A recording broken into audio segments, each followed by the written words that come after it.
Okay.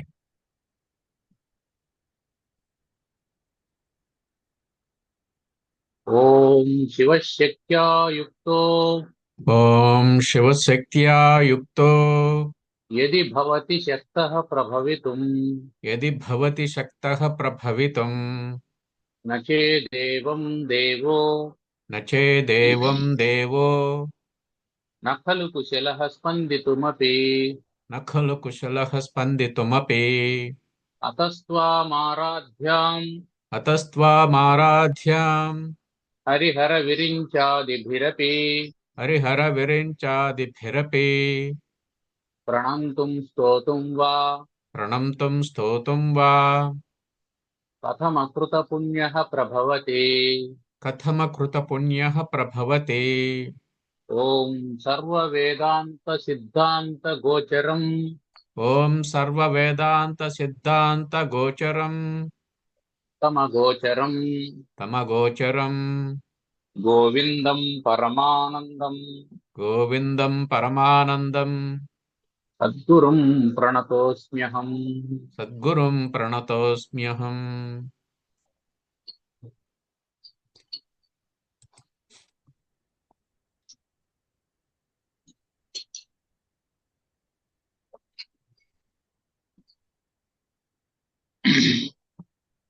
జగద్గురు శంకరాచార్యుల వారు వివేక చూడమని అన్నటువంటి ప్రకరణ గ్రంథం ద్వారా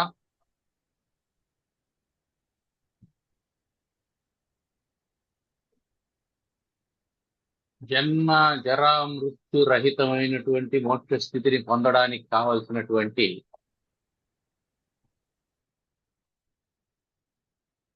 అనేక విశేషాలను తెలియజేస్తూ, మోక్షం కావాలంటే బంధం పోవాలి. ఏనం విమోచేతి తన్మన ఏవ బంధాత్. అసలు బంధానికి కారణం ఏమిటో చెప్పాలి కదా అని అనేక రకాలుగా విచారణ చేసి బంధానికి మనస్సు కారణం అని చెప్పాను. బంధానికి వస్తువు కారణం కాదు, ప్రపంచం కారణం కాదు. మీకు మామిడి పండు అంటే ఆసక్తి ఏర్పడడానికి మామిడి పండు కారణం కాదు.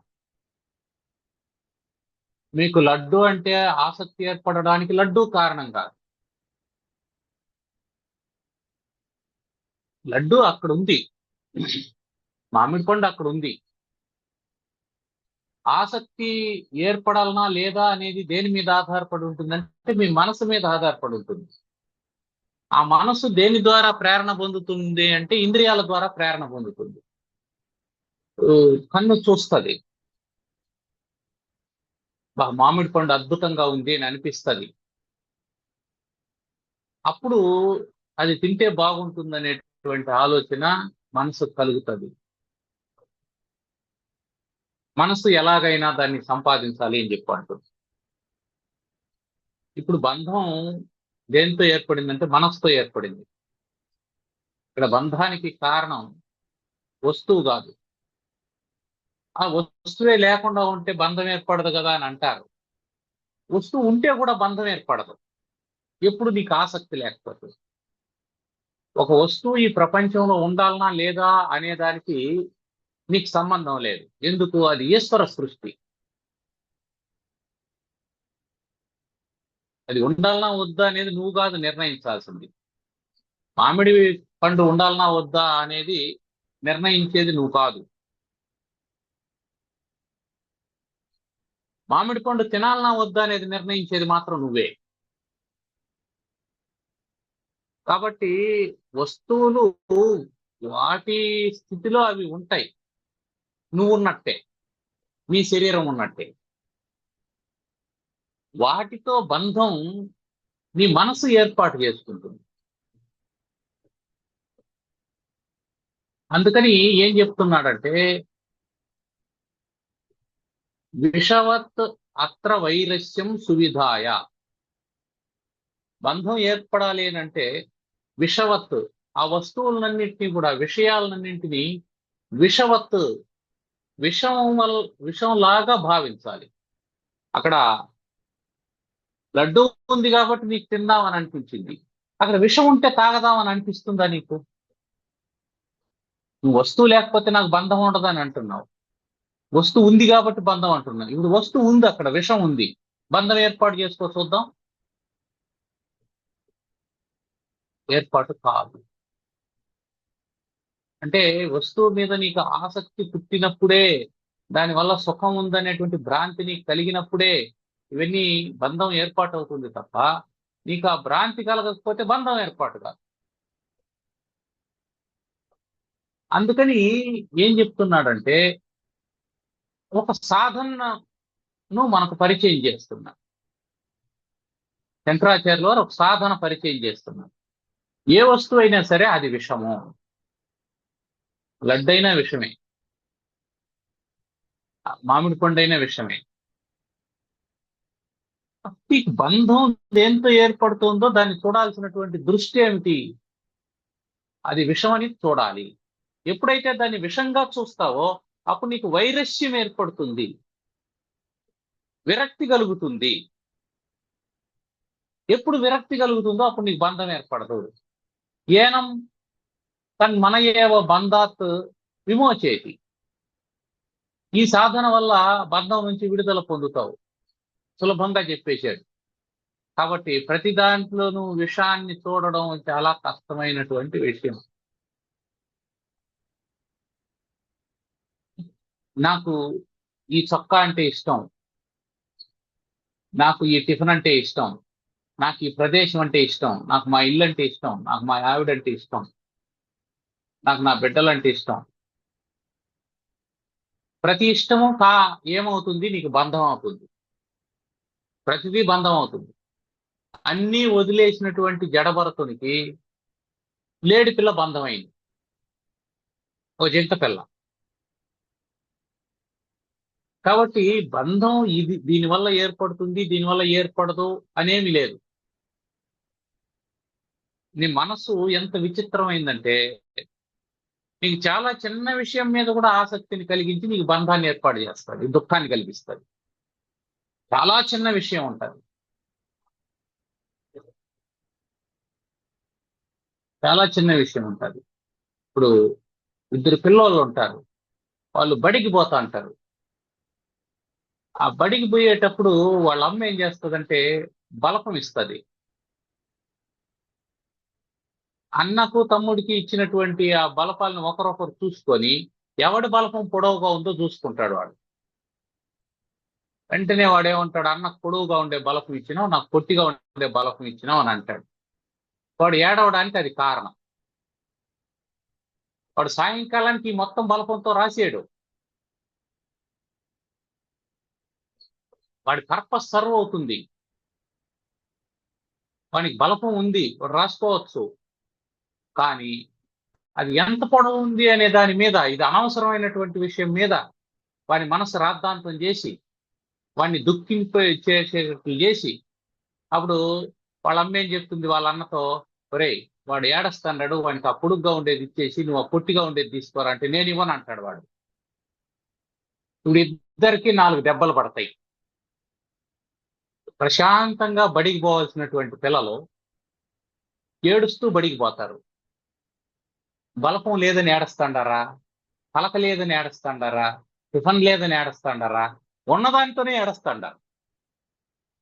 లేని దానికోసం ఏడవడం లేదు, ఉన్నదే ఏడుపుకు గురి చేసింది. వాడి అవసరం ఏంటి? బలపం ఉండాలి, పలక మీద రాసుకోవాలి. ఇదొక్కటి వాడికి అర్థమైందంటే వాడు అది పొడవుగా ఉంటే ఏమిటి, పొట్టిగా ఉంటే ఏమిటి, దాని గురించి ఆలోచించే. అందుకని లేని దాని వల్ల దుఃఖం కలుగుతుందా, ఉన్న దాని వల్ల దుఃఖం కలుగుతుందా అంటే, దుఃఖం కలగడానికి ఏదైనా సరిపోతుంది. మనసు ఎంత సూక్ష్మమైనదంటే నిన్ను ఏడిపించాలంటే బలపం యొక్క పొడుగుతో కూడా ఏడిపించవచ్చు. అందుకో చెప్పడం. ఇంకా బంగారం గురించి చెప్పాల్సిన పని లేదు, ఆస్తుల అంతస్తుల గురించి చెప్పాల్సిన అవసరం లేదు.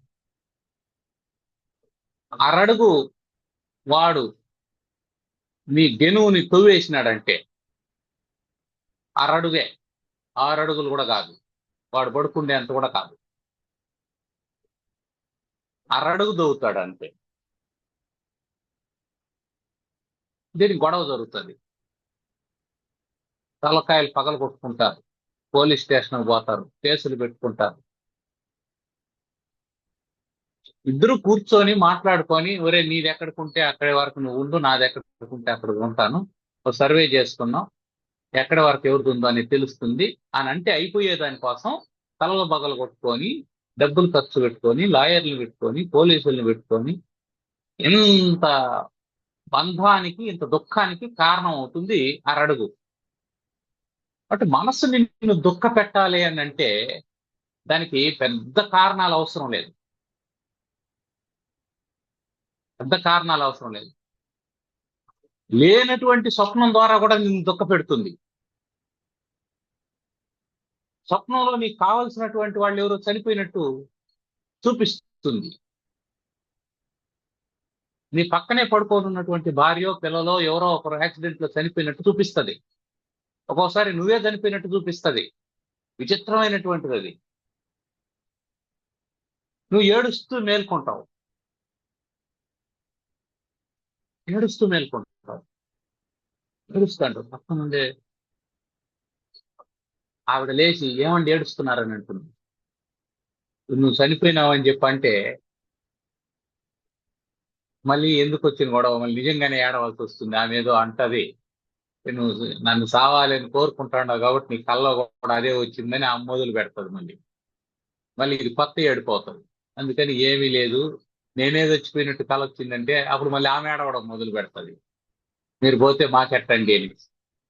రకరకాలుగా మనసు నిన్ను ఏడిపించడానికి సిద్ధంగా ఉంటుంది. దానికి పెద్ద పెద్ద కారణాలు అక్కర్లేదు. నాకు ₹1,00,00,000 ఉన్నింది, అది ఎవడో దొంగలించుకొని పోయినాడు అందుకు ఏడుస్తాను అన్న అవసరం లేదు. నేను రూపాయి పోతే కూడా ఏడుస్తావు, ఏడిపిస్తుంది అది. పోతే పోయిందిలే రూపాయి అని అనుకో, నా రూపాయి పోయిందని ఏడుస్తావు. అందుకని మనస్సు ఎట్లాంటిది అంటే చిన్న చిన్న విషయాల ద్వారా కూడా నీకు దుఃఖాన్ని కలిగిస్తుంది. అందుకని ఏమంటున్నారు స్వామి శంకరాచార్యుల వారు, విషవత్ అత్ర వైరస్యం సువిధాయ, విషంలాగా భావించాలి.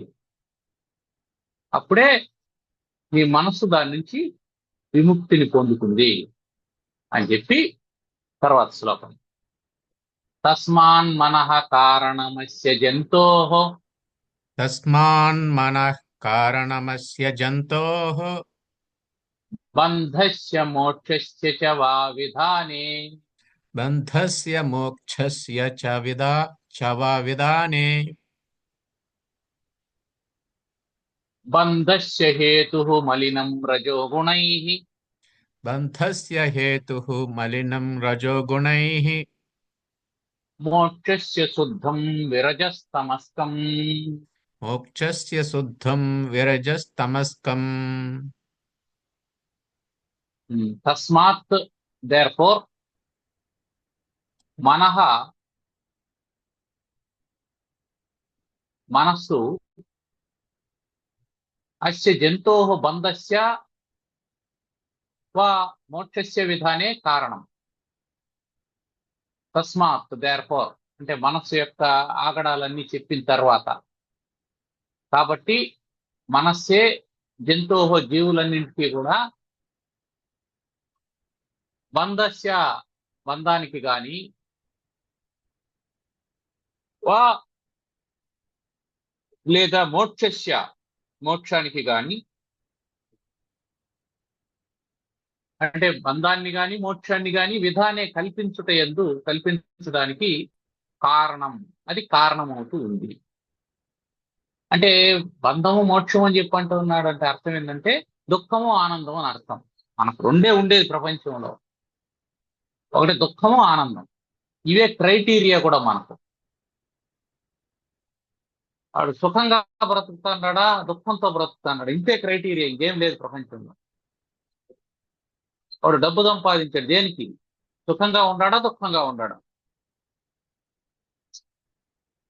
నువ్వు డబ్బు సంపాదించినావా, ఆస్తి సంపాదించినావు, నువ్వు పెళ్లి చేసుకున్నావా, పిల్లల్ని కన్నావా లేదా, ఆశ్రమంలో ఉండవా, లేదంటే 5 అంతస్తుల భవనం కట్టుకొని ఉండవా, డ్యూప్లెక్స్ లో ఉండవా, గుడిసెలో ఉండవా, ఇదంతా ఏది, ఇవన్నింటికి పర్యవసానం ఏంటి? What is the resultant? Are you happy or not? అంతే కదా. రెండే ఉండేది, రెండే ultimate parameters, whether you are happy or not. ఎవడైనా ఒకడు ఇల్లు కట్టుకోవాలని అనుకున్నాడు అనుకున్నాం, ఎందుకు? వాడికి దుఃఖం ఉంది కాబట్టి దుఃఖం నుంచి బయటపడడానికి ఇల్లు కట్టుకుంటాడు. ఏమిటా దుఃఖం? వానొస్తే ఎండొస్తే ఇబ్బందిగా ఉంది. ఆ, లేదండి అదేంటి, ఆ, బాడుగ ఇంట్లో ఉన్నాడు. ఆ ఓనర్ ఏదో అన్నాడు, సౌకర్యం లేదు, వీనికి నచ్చినట్టు ఆ ఇల్లు లేదు, అందుకు మనకు నచ్చినట్టు మనం కట్టుకోవాలని అనుకున్నాడు. ఇప్పుడు ఇల్లు కట్టుకోవడం ఎందుకు? ఆనందం కోసం, అంతే. నీకు దుఃఖం ఉన్నప్పుడే ఏదైనా ఒక పని చేస్తావు, ఆనందంగా ఉన్నప్పుడు ఏం చేస్తావు? రిలాక్స్ అవుతావు. ఆనందంగా ఉన్నప్పుడు నాకేం ఇంకా హ్యాపీగా ఉంది అని. ఇంకా పని చేస్తాండావు అంటే అర్థం ఏంటంటే నీకు ఇంకా ఏదో దుఃఖం ఉంది, అది పోగొట్టుకోవాలని పని చేస్తాంటాం. So that is the nature. కాబట్టి ఉన్నది రెండే రెండు విషయాలు, ఒకటి సుఖంగా ఉంటావా, సంతోషంగా ఉంటావా, ఆ రెండే ఉన్నది. ఆ సుఖం ఎందుకు వస్తుంది? సో ఆనందం ఎట్లా వస్తుంది? మోక్షం వల్ల వస్తుంది, అంటే విడుదల వల్ల వస్తుంది. దుఃఖం ఎట్లా వస్తుంది అంటే బంధం వల్ల వస్తుంది. ఈ రెండింటికి కారణం ఏమిటి? మనస్సు కారణం. అసలు మనస్సు ఎట్లా కారణం అవుతుంది? అసలు మనస్సు అనేది ఉందా? దానికి రూపం ఉందా? అది ఎలా ఉంటుంది? ఎర్రగా ఉంటుందా, నల్లగా ఉంటుందా, పొట్టిగా ఉంటుందా, పొడవుగా ఉంటుందా, బయట ఉంటుందా, లోపల ఉంటుందా, దాని ఇల్లు ఎక్కడ, దాని అడ్రస్ ఏమిటి, దాన్ని పట్టుకోవచ్చునా, దాన్ని కట్టేయచ్చునా, దానికి సన్మానం చేయొచ్చునా, ఏంటి దాని రూపం ఏమిటి, దాని రంగు ఏమిటి, దాని రుచి ఏమిటి, దాని అడ్రస్ ఏమిటి? ఎంతసేపు అసలు నీకు కనిపించని దాని గురించి నువ్వెందుకు మాట్లాడుతున్నావు? That is the point. ఇంత ప్రపంచం కనిపిస్తా ఉండేటప్పుడు ఆ కనిపించే ప్రపంచం వల్ల నీకు సుఖ దుఃఖాలు కలుగుతూ ఉంటే, ఆ సుఖ దుఃఖాలకు కారణం అవి కాదు, నీకు కనిపించింది అని చెప్పి అంటున్నావే, అసలు అది ఎక్కడుంది? ఇది ఎట్లా సాధ్యం అవుతుంది? ఇదిగో నాకు ఈ పెన్ను వల్ల ఆనందం ఉంది అంటే నువ్వేమంటున్నావు? ఈ పెన్ను వల్ల కాదు నీకు ఆనందం, నీ మనసు వల్ల ఆనందం అంటున్నావు. ఈ పెన్నే లేకపోతే నాకు ఆనందం ఎక్కడిది? ఈ పెన్నే ఉంటే నాకు దుఃఖం ఎక్కడిది? అని విచారం చేసి ఆయన మనస్సు అనేది నేను అడ్రస్ చెప్తున్నా, నీ లోపల ఉంటుంది. అది ఎలా నీకు తెలుస్తుంది అంటే, నీలో ఉన్నటువంటి సత్వ రజ తమో గుణాలు, ఈ గుణాలే నీ మనస్సు. నీ మనస్సు యొక్క ఎగ్జిస్టెన్స్ ఎట్లా తెలుస్తుంది అంటే, నీ లోపల ఉండేటువంటి గుణాల వల్ల తెలుస్తుంది.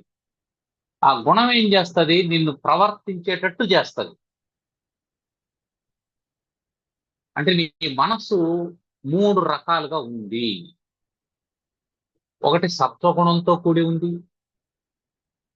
లేదా సత్వగుణం లాగా ఉంది, లేదా రజోగుణం లాగా ఉంది, లేదా తమో గుణం లాగా ఉంది అని అనుకో. నీ మనస్సు ఎలా మేనిఫెస్ట్ అవుతుంది, ఎలా ఎగ్జిస్ట్ అవుతుంది, ఎలా బయటపడుతుంది, ఎలా కనిపిస్తుంది అంటే, నీ మనస్సు నీ సత్వగుణం, నీ రజోగుణం, నీ తమో గుణం. అసలు ఇదేమిటి మళ్ళీ కొత్తగా అంటే, ఇందాక నువ్వు కంప్లైంట్ చేసినావు చూసినావా, అయ్యా నాకు అది కనిపించడం లేదని. ఆ కనిపించనటువంటి దాన్ని కనిపించేటట్టు చేసేటువంటివి ఇవి.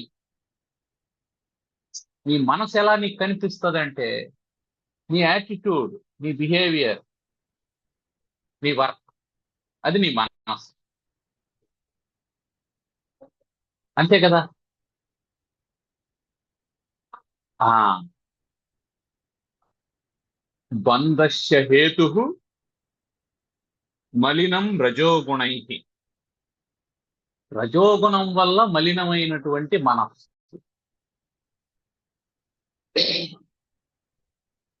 అది బంధస్య హేతు, బంధానికి కారణం అవుతుంది. మరి మోక్షస్య హేతు శుద్ధం విరజస్తమస్తం. శుద్ధమైనటువంటిది అంటే సత్వగుణ సంపన్నమైనది. ఎలాంటి సత్వగుణం? విరజ తమస్తం, రజోగుణం గాని తమో గుణం గాని లేనటువంటి శుద్ధ సత్వగుణము, అది మోక్షానికి కారణం. సత్వగుణం ఉందండి నాకు కూడా, అయితే మధ్య మధ్యలో రజోగుణం ఉంది, ఎప్పుడు తమో గుణం కూడా ఉంది.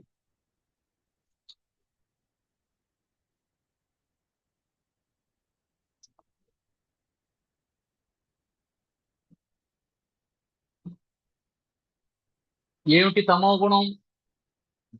శుద్ధ సత్వగుణ సంపన్నుడైనటువంటి వాడు, హాయిగా ధ్యానం చేసుకుందామని అనుకున్నటువంటి వాడు ధ్యానానికి కూర్చొని కాసేపటి తర్వాత గురకబెట్టి నిద్రపోతూ ఉంటాడు కళ్ళు మూసుకొని. ధ్యానానికి కూర్చోవడం సత్వగుణమే, ధ్యానంలో నిద్రపోవడం తమో గుణం. ఇప్పుడు ఆ సత్వగుణం ఏమైంది? తమో గుణం చేత కలుషితమైంది, ఇట్స్ పొల్యూటెడ్. రజోగుణం ఏమిటి? నేను లేస్తాడు, నేను ధ్యానం చేశాను, నేను మహాధ్యానిని, మహాజ్ఞానిని, నా వలే వివేక చూడమని పాఠం చెప్పగలిగినటువంటి వాడు ఎవడో లేడు. అసలు నేను చెప్తూ ఉంటే పాఠం అవతల వాళ్ళకి ఎలా ఉంటుందంటే అప్పుడే మోక్షం వచ్చేస్తుంది. నిజమే, నువ్వు అద్భుతంగా చెప్తావు, నేను చెప్తూ ఉంటే నన్నవే అక్కడ కలుషితమైంది రజోగుణం చేత.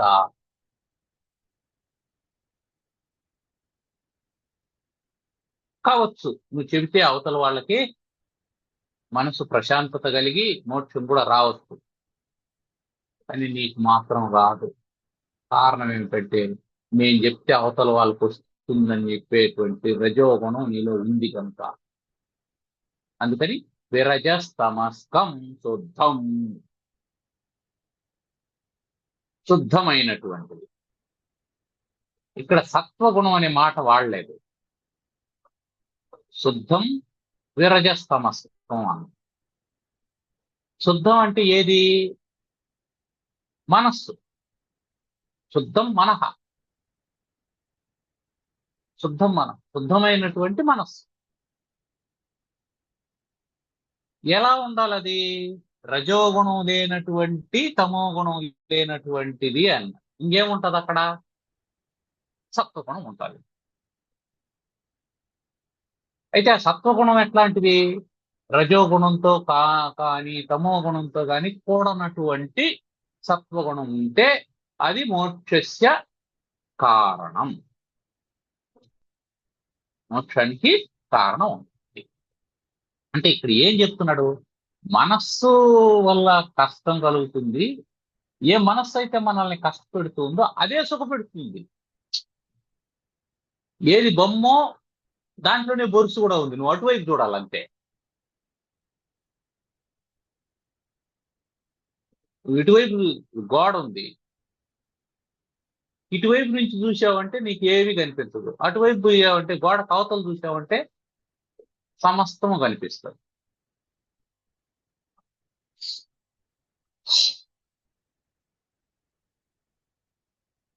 అందుకని ఏం చెప్తున్నాడు? శుద్ధం. నీ మనస్సును శుద్ధి చేసుకో. మనస్సును శుద్ధి చేసుకో. ఎలా శుద్ధి చేసుకుంటావు? వైరస్యమత్ర విషవత్ సువిధాయ. అది ప్రణాళిక. విషవత్ అత్ర సువిధాయ. దేనిని చూసి నీ మనస్సు చెలించి దాన్ని కావాలని అంటుందో, దేనిని చూసి నీ మనస్సు ఆకర్షితమై దాన్ని పొందాలని ప్రయత్నం చేస్తుందో అది నీకు దుఃఖానికి కారణమవుతుంది. అందువల్ల ప్రతి విషయము మీద విషదృష్టితో చూడాలి. ప్రతి విషయాన్ని విషదృష్టితో చూడాలి. అప్పుడు నీకు ఆసక్తి జనించదు. దేని మీద ఆసక్తి జనించకూడదు అంటే ప్రపంచంలో ఉండేటువంటి ప్రతి వస్తువుని. ఈ ప్రపంచంలో నీ శరీరం ఉందా లేదా? అది నీ శరీరం కదా. నీ శరీరాన్ని కూడా విషంగాన్ని చూడాలి. దాని అర్థం అది. నీ శరీరాన్ని నువ్వు విషంగా చూడకపోతే శరీరం మీద కూడా ఆసక్తి కలుగుతుంది. బట్టతలు ఉండేవాడు అనుకుంటాడు వచ్చే జన్మలైనా పుల్లు వెంట్రుకలతో పుట్టాలి, భగవంతుడా నాకు ఆ వరమి అనుకుంటాడు. తెల్ల వెంట్రుకలు ఉండేవాడు ఏమనుకుంటాడు? భగవంతుడా వచ్చే జన్మలైనా నల్లగా వెంట్రుకలు ఉండేటట్టు పుట్టాలి అని అనుకుంటాను. ఎందుకు మళ్ళీ వచ్చే జన్మ కోరుకుంటాడు? ఈ జన్మలో ఇది సాధ్యం కాలేదు కాబట్టి. అది దేనికి సంబంధించి కోరుకుంటాడు? శరీరానికి సంబంధించి. స్వామి వచ్చే జన్మలైనా నేను తెల్లగా పుట్టేటట్టు వరం ఇవ్వు.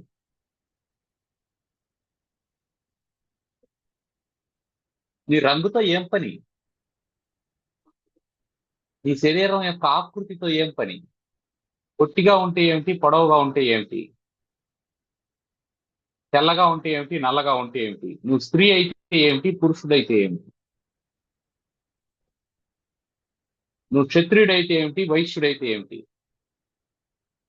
నువ్వు ఇండియన్ అయితే ఏమిటి, ఆస్ట్రేలియాలో ఉంటే ఏమిటి, ఎక్కడున్నా, ఎలా ఉన్నా, ఏం చేస్తున్నా, నువ్వు ఆస్ట్రోనాట్ అయినా అడగ తినేవాడైనా,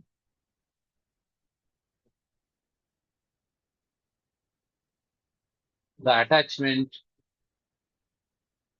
is because of మనస్సు. డిటాచ్మెంట్ is because of మనస్సు.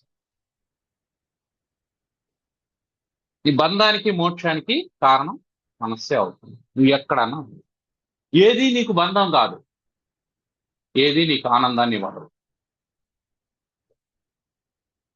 సో ఇక్కడ ఏం చెప్తున్నాడు? హౌ టు డీలింగ్ అనేది చెప్తున్నాడు. నీ మనస్సును డీలింగ్ చేసుకోవడం ఎట్లా అంటే, విషయాన్ని విషంగా భావించినావంటే అది డీలింక్ అవుతుంది. నిజానికి అట్లా జరుగుతుందా? అది డీలింక్ అయిందంటే అర్థం ఏమవుతుందంటే నీకు రజోగుణం తమో గుణం పోతాయని అర్థం. వస్తువును చూసినావు, అది బాగుంది. అది బాగుంది అనగానే నీకు పుట్టేటువంటి ఆలోచన ఏమిటి? ఇది నాకు కావాలి. ఇది రజోగుణం. దాన్ని అనుభవించాలి, రజోగుణం. సరే, తీర తీసుకున్నావు, వస్తువును కొనుక్కున్నావు, అనుభవిస్తావా? ఏం చేస్తాంలే, రేపు చూద్దాం. ఎవడింటికో వెళ్ళావు, వాని ఇంట్లో ఒక జిమ్ ఉంది చూసావు, ట్రెడ్మిల్ ఉంది చూసావు, ఇది బాగుంది మనకు కూడా కావాలని అనుకున్నావు. లోన్ పెట్టి దాని మెటీరియల్ అంతా కొనుక్కున్నావు, తెచ్చి ఇంట్లో పెట్టావు, 2 రోజులు చేసావు. ఇప్పటి వరకు రజోగుణం. 3వ రోజు రేపు చేద్దాంలో, ఇంట్లోనే ఉంటది కదా, ఎప్పుడు చేస్తే ఏముంది అని అనుకున్నావు. ఇది తమో గుణం వచ్చింది.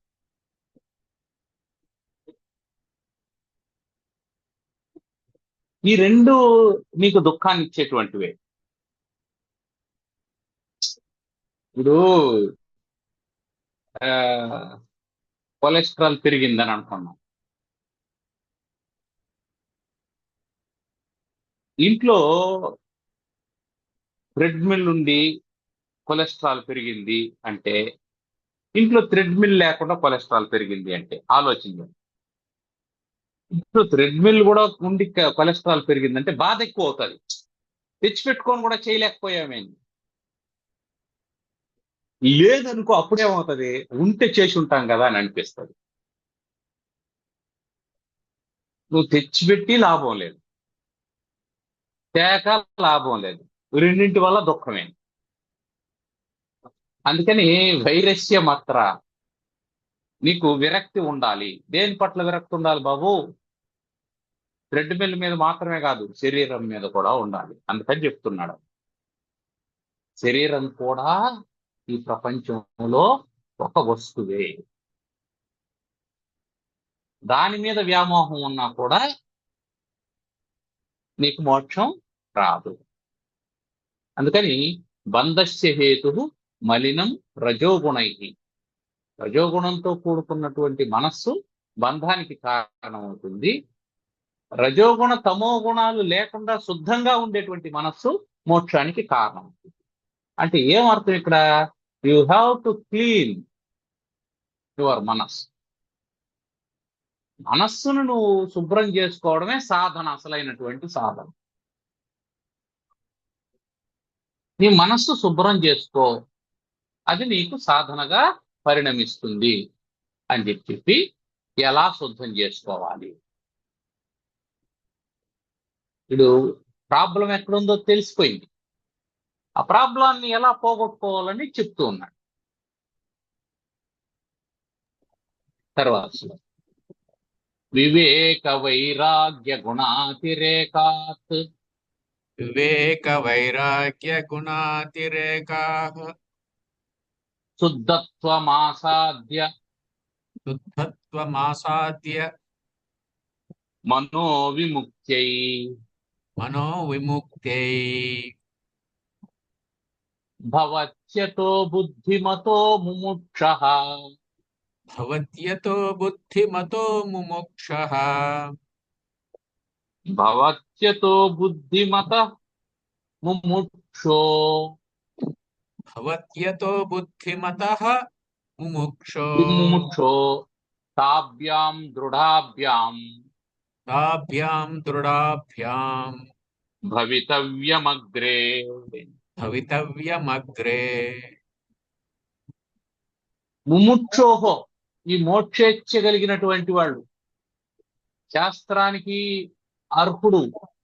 ఈ మొత్తం వివేక చూడమని ఎవడు చదవాలి? ఇది కాలక్షేపం కోసం చదువుకునేవాడు కాదు. ఎవడికైతే ముముక్షుత్వం ఉందో, మోక్షాన్ని పొందాలనేటువంటి ఆకాంక్ష ఉందో, ముముక్షు జనుడైనటువంటి వాడు, నాకు ఇది దుఃఖంగా ఉన్నది, ఈ దుఃఖం నుంచి నేను బయటపడాలి. ఏసీ ఎవడు కొనాలి? ఎవడికి వేడిగా ఉందో వాడు కొనాలి. హీటర్ ఎవడు కొనాలి? ఎవడికి చలిగా ఉందో వాడు కొనాలి. చలిగా ఉన్నటువంటి వాడికి ఏసీ అవసరమా? అవసరం లేదు. వేడిలో మాడిపోతూ ఉన్నటువంటి వాడికి హీటర్ అవసరమా? అవసరం లేదు. కాబట్టి ముముక్షు అంటే ఎవడికి బంధం ఉంటే వాడికి మోక్షం రావాలి. నువ్వు ఎవడు ముముక్షు అవుతాడంటే, తనకు బంధం ఉందని తెలుసుకున్నవాడు ముముక్షు అవుతాడు. మొదట నీకు బంధం ఉందని తెలియాలి. అందుకని బంధం యొక్క స్వరూపాన్ని ముందు చెప్పాడు. బంధం యొక్క స్వరూపాన్ని చెప్పాడు, ఆ బంధం అని కారణం చెప్పాడు. ఇప్పుడు నువ్వు ముముక్షు అయితే తస్మాన్ మనః కారణం అస్య బంధస్య, ఈ బంధానికి కారణం మనస్సు. మరి విముక్తికి కూడా మనస్సే కారణం అన్నాడు. ఎట్లా కారణం అవుతుంది? ఇప్పుడు ఒక పశువు ఉంది, దాన్ని తాడుతో కట్టేసినాం. దానికి బంధం ఎట్లా ఏర్పడింది? తాడు వల్ల ఏర్పడింది. విప్పితే మోక్షం. దేంతో కట్టినావు, దేంతో విప్పుతావు? తాడుతో కట్టినావు, తాటినే ఇప్పుతావు. నేను తాడుతో కట్టాను కాబట్టి ఇంకా దేన్నో విప్పుతానంటే ఎక్కడ విప్పుతావు? ఇప్పుడు ఒక పశువు ఉంది, దాన్ని ఒక షెడ్ లోపల త్రాటితో కట్టి పెట్టారు. ఆ షెడ్ ఆ షెడ్కు 4 వైపులా గోడలు ఉన్నాయి, తలుపు ఉంది. ఇప్పుడు దానికి స్వేచ్ఛను ప్రసాదించాలనుకుని ఏం చేసినామంటే తలుపు తీసేసాం, ఆవు పోలేదు. తలుపు తీసేసాం షెడ్కి, ఆవు పోలేదు. గోడలు ఉన్నాయి కాబట్టి పోలేదని ఒకవైపు గోడ కొట్టేశాం, ఆవు పోలేదు, అది అక్కడే ఉంది. రెండో వైపు కొట్టాం, పోలేదు. మూడో వైపు కొట్టాం, పోలేదు. 4 వైపులా గోడలు కొట్టేశాం, పోలేదు. కప్పు ఉంది కాబట్టి పోలేదేమో అని కప్పు కూడా తీసేసినాం, పోలేదు. స్తంభాలు ఉన్నాయి కాబట్టి పోలేదనేసి స్తంభాలు కూడా తీసేసినాం. ఇప్పుడు షెడ్డే లేదు ఆవు చుట్టూ. ఇప్పుడైనా పోతుందంటే పోదు ఇప్పుడు కూడా. కారణం ఏంటంటే, ఒరే పిచ్చోడా, నువ్వు దాన్ని తాడుతో కట్టేసి ఉండవు. ఆ తాడిప్పకుండా నువ్వు చుట్టూ ఉన్నటువంటి షెడ్ తీసేస్తానంటే అది ఎక్కడికి పోతుంది? నువ్వు అవన్నీ తీయాల్సిన అవసరం లేదు, అట్లే ఉంటాయి. నువ్వు తాడిప్పితే చాలు, అది స్వేచ్ఛగా ఉంటుంది. అంటే బంధం ఎక్కడ కలిగిందో దాన్ని ఇప్పాలి కానీ, నేను ఇంట్లో నుంచి వెళ్ళిపోతాను, హిమాలయాలకు పోతాను, తపస్సు చేసుకుంటాను, నేను కళ్ళు మూసుకుంటాను, ప్రపంచాన్ని చూడను, చెయ్యి, అవన్నీ మంచిదే బా, చెయ్యి, ఎవరు కాదని చెప్పడం లేదు. కానీ బంధం ఎక్కడుందో తెలుసుకో. ఎక్కడుంది బంధం? నేను ఇక్కడ ఉన్న హిమాలయాలకు పోతానన్నం కూడా బంధమే కదా. హిమాలయాలు కూడా బంధమే కదా. అంటే బంధం మనస్సులో ఉంది.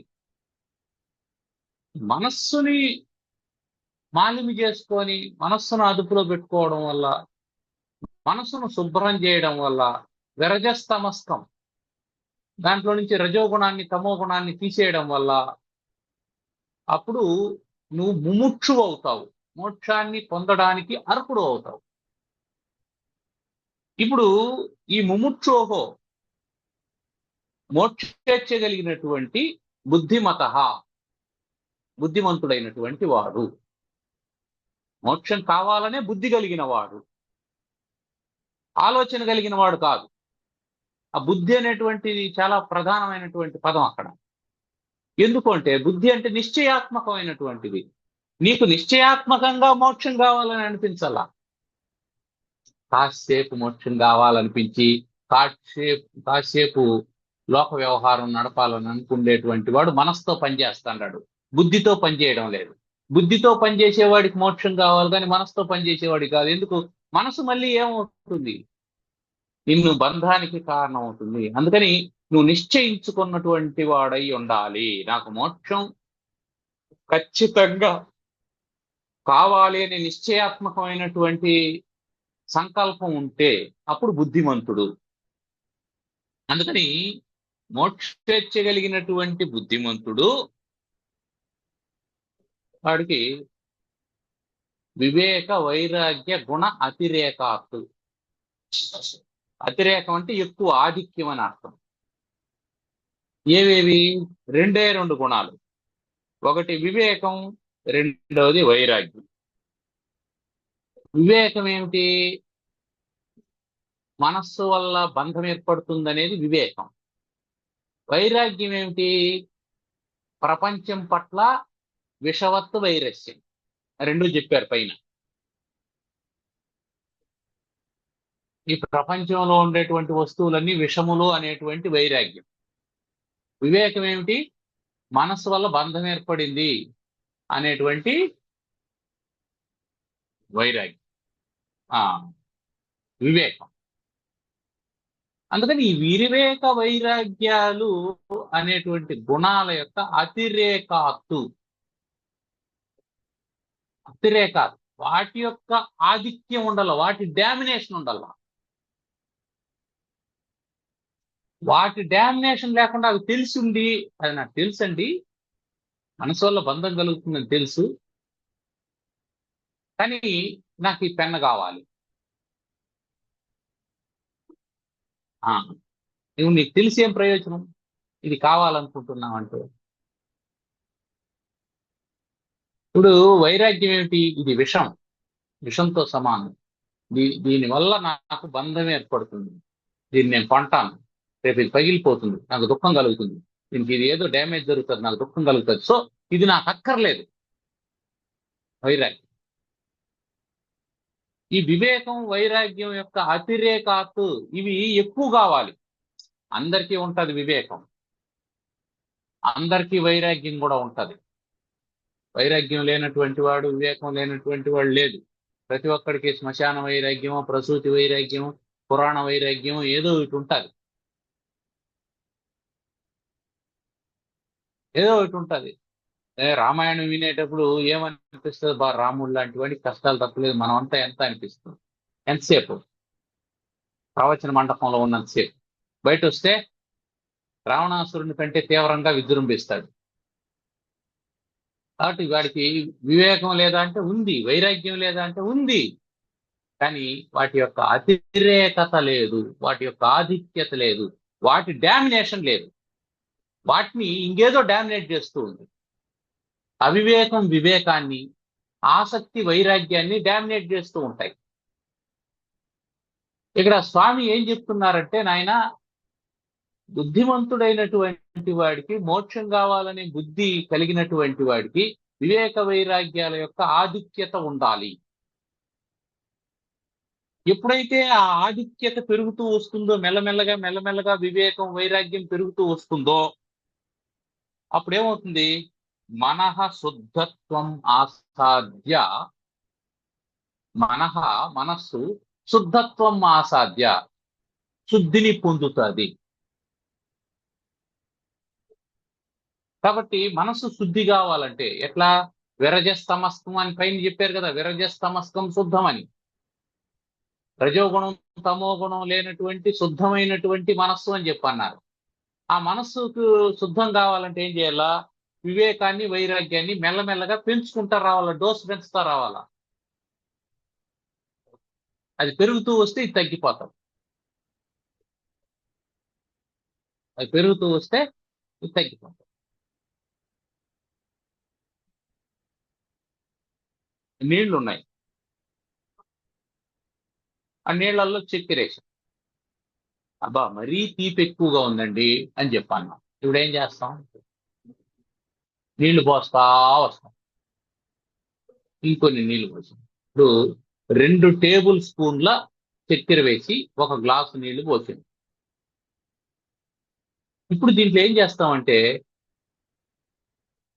అప్పుడు తీయగా ఉంటుంది నీళ్లు. ఇప్పుడు ఇంకో గ్లాస్ నీళ్లు యాడ్ చేసాం, తీపి తగ్గింది. ఇంకో గ్లాస్ నీళ్లు యాడ్ చేసాం, తీపి తగ్గింది. ఇంకో గ్లాస్ నీళ్లు యాడ్ చేసాం, తీపి తగ్గింది. 1 బిందెడు నీళ్లు పోసాం.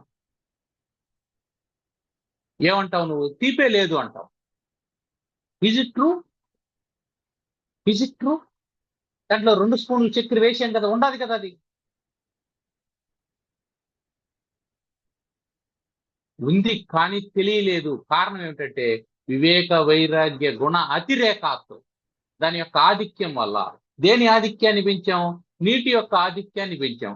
అప్పుడు చక్కెర యొక్క ఆధిక్యం తగ్గిపోయింది. ఇప్పుడు 1 బిందె నీళ్లు ఉన్నాయి, దాంట్లో 1 కేజీ చక్కెర వేసాం, లైట్ గా తీపి అనిపించింది. ఇంకొక కేజీ వేసాం, అప్పుడు తీయగా ఉంటుంది. ఇప్పుడు దేని ఆధిక్యత? చక్కెర యొక్క ఆధిక్యత వల్ల తీపి తెలుస్తుంది, నీటి యొక్క ఆధిక్యత వల్ల తీపి లేకుండా పోతుంది. నిజానికి తీపి ఉందే లేదా?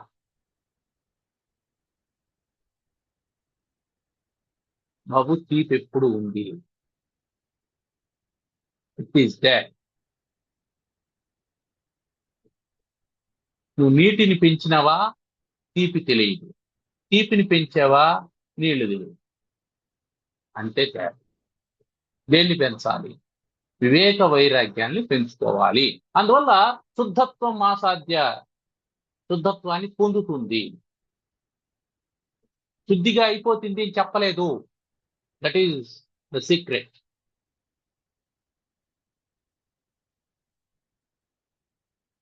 అది శుద్ధీభూత్వ అని చెప్పి అనొచ్చు, అది శుద్ధం అయిపోతుంది అని. శుద్ధత్వాన్ని శుద్ధిగా అయిపోదు, శుద్ధత్వాన్ని పొందుతుంది అంతే. అంటే నీ మనస్సులో రజోగుణ తమో గుణాలు లేకుండా పోవు. వివేక వైరాగ్యాలు కలిగినప్పుడు అవి అణిగిపోతాయి అంతే. ఎప్పటి వరకు అణిగిపోతాయి? నువ్వు మోక్షాన్ని పొందితే అణిగిపోతాయి. మోక్షాన్ని పొందకుండా మళ్ళీ భ్రష్టత్వాన్ని పొందేవనుకో మళ్ళీ లేస్తాయి, అవి విజృంభిస్తాయి.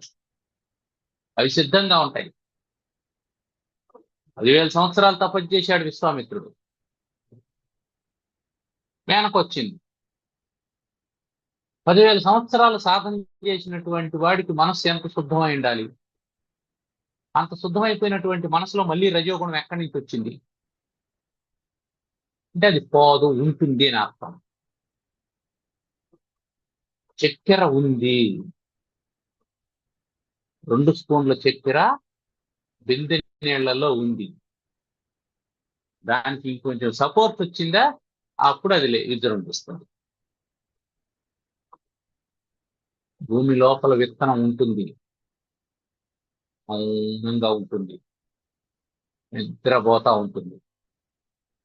4 చినుకులు నేల మీద రాలినాయా ఆ భూమిని ఛేదించుకొని మొలకగా పైకి వస్తాయి. ఇంకాస నీళ్లు దొరికాయా మొక్క అవుతుంది, ఇంకొంచెం సపోర్ట్ దొరికిందా మాన్ అవుతుంది, భూమినే కప్పేస్తుంది.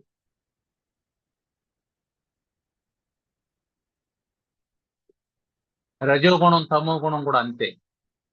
వాటికి నీళ్ళు అందేయా అవి మొలకొస్తాయి, చెట్టు అవుతాయి. నీళ్ళు అందలేదా ఏంట నీళ్లు? నీ ఎమోషన్స్, నీ కామం, నీ క్రోధం, నీ లోభం, నీ మోహం, నీ మదం, నీ మాత్సర్యం, ఇవి వాటికి సపోర్ట్. అవి అందితే వస్తాయి. వివేక వైరాగ్యం వల్ల ఏమవుతుంది? వివేకం ఏమిటి? ఇవన్నీ శాశ్వతం కాదు. నీకు కోపం వచ్చింది, కోపం వస్తుంది, నాకు కోపం వస్తుంది, ఎందుకు కోపం వచ్చింది? ఎందుకు కోపం ఎందుకు వస్తుంది? నీ కోరిక తీరకపోతే కోపం వస్తుంది, నువ్వు అనుకున్నది దొరకకపోతే, నువ్వు అనుకున్నది జరగకపోతే కోపం వస్తుంది. అసలు అనుకోకపోతేనే ఇది రాదు. అందుకని ఇక్కడ మనల్ని ఏం చేస్తానంటే మూలాలకు తీసుకెళ్తూ ఉన్నారు స్వామి. శుద్ధత్వం మనః ఆసాధ్య, శుద్ధత్వాన్ని పొంది ఏమవుతుంది? శుద్ధత్వం ఆసాధ్య పొంది విముక్త్యై భవతి, విముక్త్యై భవతి, విముక్తికి కారణం అవుతుంది, మోక్షానికి కారణం అవుతుంది. అందువల్ల కాబట్టి అతః ఆ కారణం చేత విముక్తికి కారణం అవుతుంది కాబట్టి భవత్యతః అతః అందువల్ల ఆ అగ్రే ముందుగా ఏం చేయాలా? దృఢాభ్యాం తాభ్యాం భవితవ్యం. దృఢాభ్యాం దృఢమైనటువంటి, తాభ్యాం అవి ఏవి? వివేక వైరాగ్యాలను తాభ్యాం భవితవ్యం, అవి కలిగిన వాడు కావాలి. అందుకని ఎప్పుడు మలినమైనటువంటి మనసు మోక్షానికి కారణం కాదు, నిర్మలమైనటువంటి మనస్సే మోక్షహేతువు. అందుకు దాన్ని ఏం చేయాలా? మలినం లేకుండా చేయాలా. మలినం లేకుండా చేయాలి అని అంటే మలినం ఎందుకు వల్ల ఏర్పడుతుందంటే వస్తువుల వల్ల ఏర్పడతా ఉంది. అందుకు ఏం చెప్తున్నాడు? నీకు వస్తువులన్నీ విషప్రాయాలని గుర్తుపెట్టుకో, అప్పుడు వైరాగ్యం కలుగుతుంది. దీన్నే మనం ఏమన్నాం? నిత్యానిత్య వస్తు వివేకము అన్నాం. మొదటే చెప్పుకున్నాం కదా, సాధన చతుష్టయ సంపత్తి చెప్పేటప్పుడు చెప్పుకున్నాం నిత్యానిత్య వస్తు వివేకం. అది ఎందుకోసం అంటే ఇప్పుడు చెప్తున్నాను.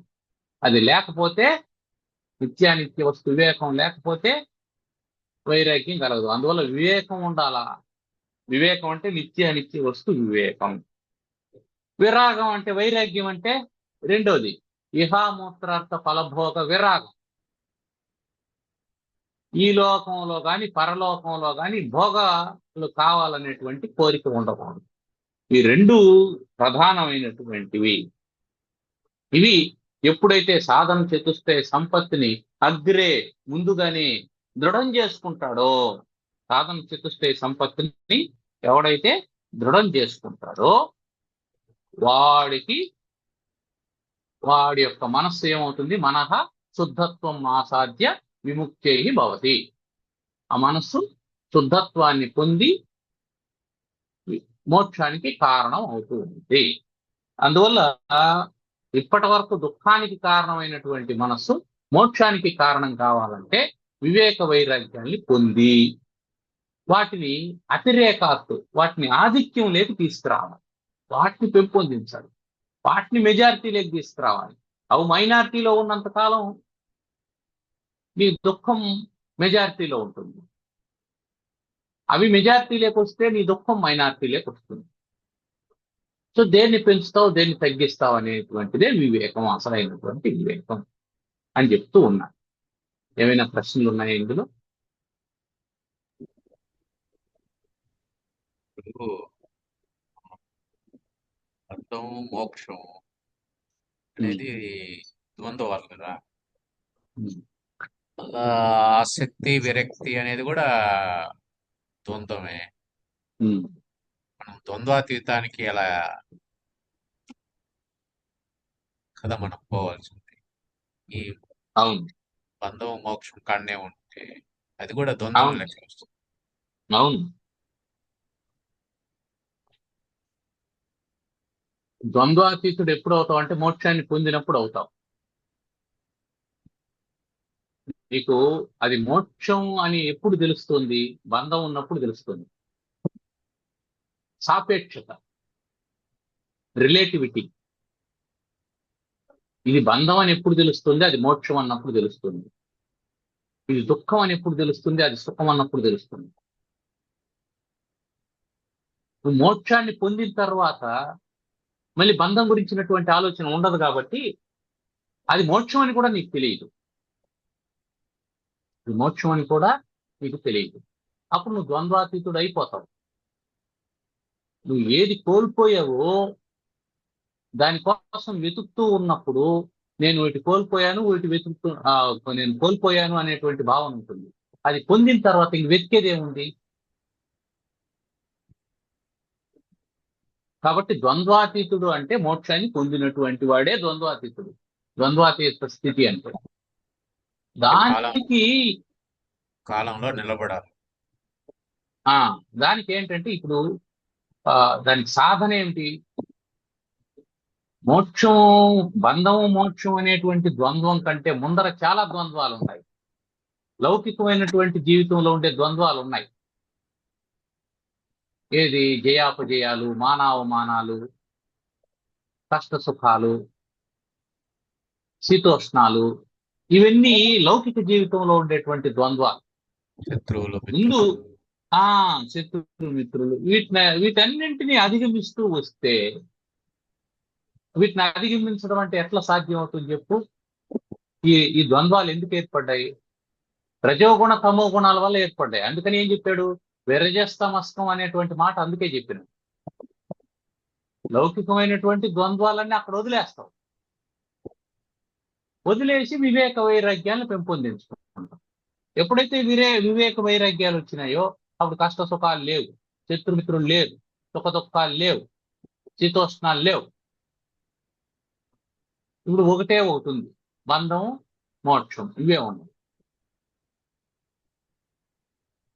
ఎప్పుడు మోక్ష స్థితికి వెళ్ళిపోయినావో అప్పుడు బంధం కూడా లేదు. అది ద్వంద్వాతీతం. ద్వంద్వాతీతం త్రిగుణ రహితం అన్నాడు. ఇప్పుడు నిజానికి సత్వగుణం వల్ల కదా వస్తుంది. ఇది ఎట్లా అంటే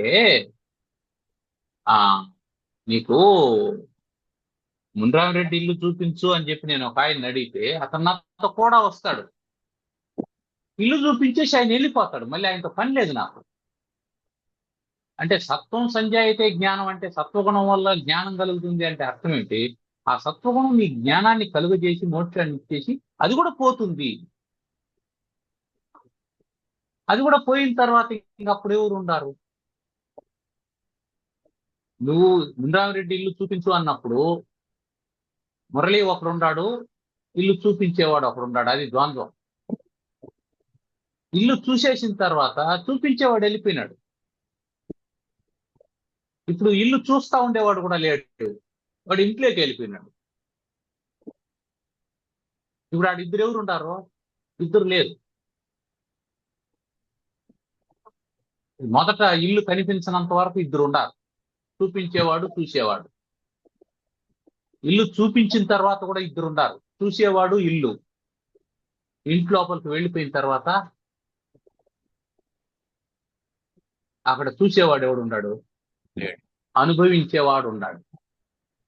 సో ఈ బంధం మోక్షం అనేవి రెండు ఎప్పుడున్నాయి? మనసు ఉన్నప్పుడు ఉంది. నీ మనస్సు దాని స్థితిలో అది లయమైపోయినప్పుడు, అందుకే సుషుప్తిని ఉదాహరణగా చెప్పాడు. సుషుప్తిలో అనుభవించేవాడు ఎవడున్నాడు? అనుభవింపబడేది ఏముంది? తెలియదు నీకు. అదే స్వప్నంలో అయితే స్వప్నం ఉంటుంది, దాన్ని చూసేవాడు అప్పుడు ఉన్నాడు. జాగ్రత్తలు అయితే ప్రపంచం ఉంటుంది, దాన్ని చూసేవాడు. దాంట్లోకి పోయేంత వరకు ద్వంద్వాతీతుడు కాదు. దాంట్లోకి లయం అయిపోయిన తర్వాత, ఇంట్లోపలికి వెళ్ళిపోయిన తర్వాత ద్వంద్వాతీతో అయిపోయింది. రజోగుణము తమో గుణము అరిగిపోతున్నాయి అంటున్నావు, అని అది పోవడం లేదు అనేసి అన్నప్పుడు అంటే ఇంటి లోపలికి వెళ్ళిపోయి అనుభవించేసిన తర్వాత అవి అణిగిపోవడం కాదు, అవి పోతాయని అర్థమా? అట్లా కాదు, రెండు ఉన్నాయి ఇక్కడ. ఒకటి, విత్తనం భూమి లోపల అణిగి ఉంటుంది. ఇప్పుడు ఏం చేస్తాం? నేల మీద ఒక పెద్ద కుప్ప వేసి, కట్టెలు కుప్ప వేసి నేల మీద మండిస్తాం. ఎంత దూరం మనం మండించామో అంత దూరం వర్షం వస్తే కూడా మొలకలు రావు, ఆ చుట్టూ వస్తాయి. అంటే దాని లోపల విత్తనాలు ఉన్నాయా లేవా? ఉన్నాయి. కానీ మనం పైన మంట పెట్టినటువంటి కారణం చేత లోపల ఉండేటువంటి విత్తనాలు మాడిపోయాయి, మొలకెత్తే శక్తిని కోల్పోయాయి. పక్కనుండేవి సమయం వచ్చినప్పుడు విజృంభించాయి. అందుకని ఇక్కడ దృఢాభ్యాం అన్నటువంటి మాట ఎందుకు అంటే, నువ్వు చేసేటువంటి సాధన ఆ లోపల ఉండేటువంటి విత్తనాలను కూడా కాల్చేసేటట్టు ఉండాలి. లేదంటే అవి ఏం చేస్తాయి? మళ్ళీ వాటికి అవకాశం వచ్చినప్పుడు మళ్ళీ మొలకొస్తాయి. అదే మనం విశ్వామిత్రుని గురించి చెప్పుకోవాలి. మళ్ళీ మేనకు వచ్చేటప్పటికి అదేమైంది? విత్తనం మొలకొచ్చింది, మళ్ళీ శకుంతల పుట్టింది. ఎరుకుండాలి ప్రతి క్షణం ఎరుక ఉండాల్సిందే, ప్రతి క్షణం సాధన జరగాల్సిందే. నాకు ఇంకేమి, నేను శుద్ధ సత్వగుణ సంపన్నుని అయిపోయినాను అని అనుకుంటే అప్పుడే మొలకొస్తాందని అర్థం. నేను అని అంట ఉంది మనస్సు అని అంటే అక్కడ రజోగుణం ఉంది నాకు.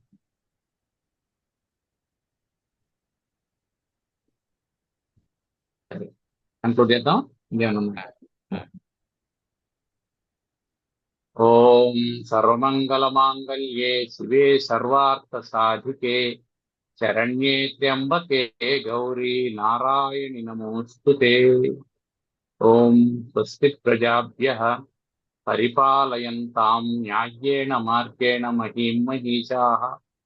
గోబ్రాహ్మణేభ్యః శుభమస్తు. నిత్యం లోకాః సమస్తాః సుఖినో భవంతు. ఓం శాంతి శాంతి శాంతి. ధన్యవాదాలు.